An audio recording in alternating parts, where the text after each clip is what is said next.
molongo molaye ngamoko nakokite simbanga na loboko wetenga inalonga. Ce soir, par rapport à certaines observations que nous avons pu voir, on a été en contact avec beaucoup de gens qui nous ont posé des questions. Et par là, on avait compris qu'il y avait un problème des blessures intérieures. Alors, au lieu de se limiter qu'à quelques personnes, nous voulons enseigner. Peut-être il va aussi te découvrir. Et ensemble, nous saurons comment faire pour que tu en sois guéri. Amen. Nous commençons une série d'enseignements sur les causes et la guérison des blessures intérieures. Les causes et la guérison des blessures intérieures. Prenons ensemble la Bible, nous allons lire. Tu peux rester assis. Commençons par le livre d'Ésaïe. Ésaïe 61. Ésaïe 61. Nous allons lire du premier jusqu'au deuxième verset. Ensuite, nous lirons Ruth, premier chapitre, 19 à 21. Commençons par Ésaïe 61. Reste assis. L'Esprit du Seigneur, l'Éternel, est sur moi, car l'Éternel m'a oint pour porter des bonnes nouvelles aux pauvres.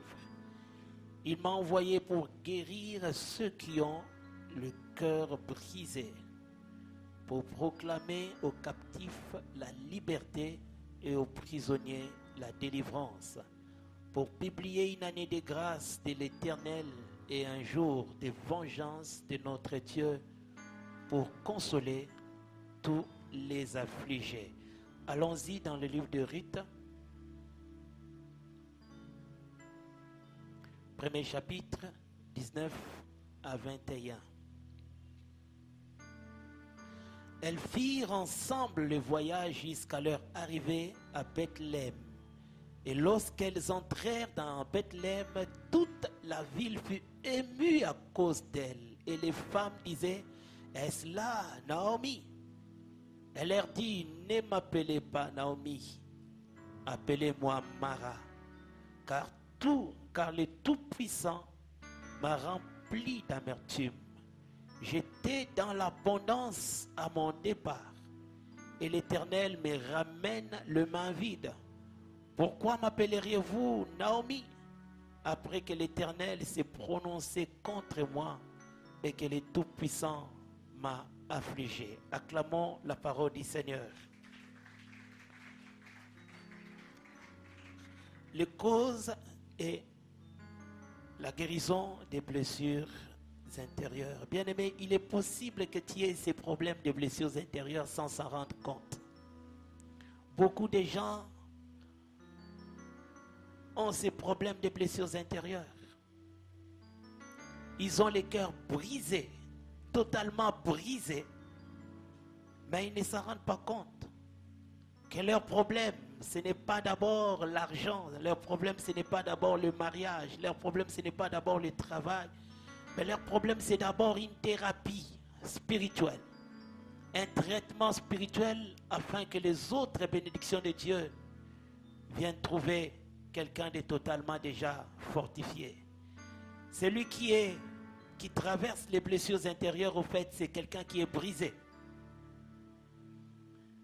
C'est là où Christ dit que l'Éternel m'a envoyé pour guérir le cœur brisé. La guérison des blessures intérieures, au fait partie des priorités de Dieu. Dieu aimerait traiter non seulement le physique de l'homme, mais aussi l'intérieur de l'homme. Dieu aimerait te donner la guérison physique, mais il veut aussi te donner le soulagement au niveau de ton âme. Ça fait partie des priorités, ça fait partie des promesses que Dieu nous a faites. C'est pourquoi lorsque tu te sens brisé, et que tu as des problèmes au niveau de ton âme, retiens qu'il y a une promesse que Dieu t'a faite de t'apporter la guérison. Et nous commençons cette série d'enseignements afin que, au point d'achèvement, que nous puissions prier pour les gens et les amener à une guérison totale. Bien-aimés, autant nous pouvons souffrir physiquement, autant on peut être malade au niveau du corps.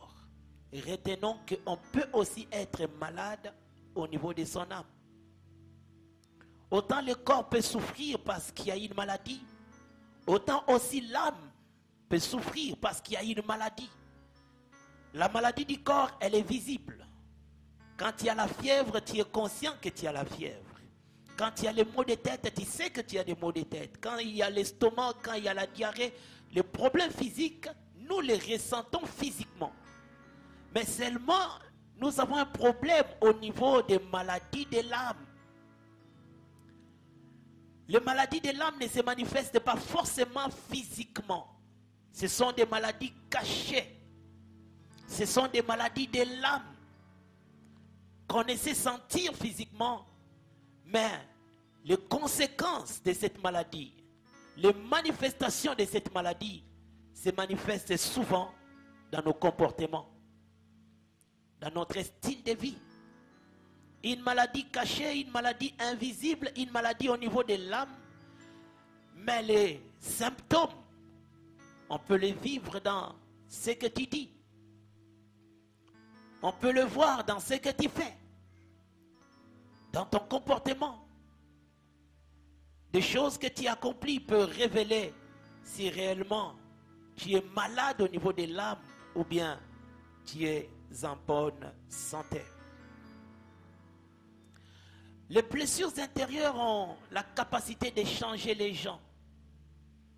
Quelqu'un qui connaît ces problèmes de blessures intérieures devient des fois anormal par rapport à sa manière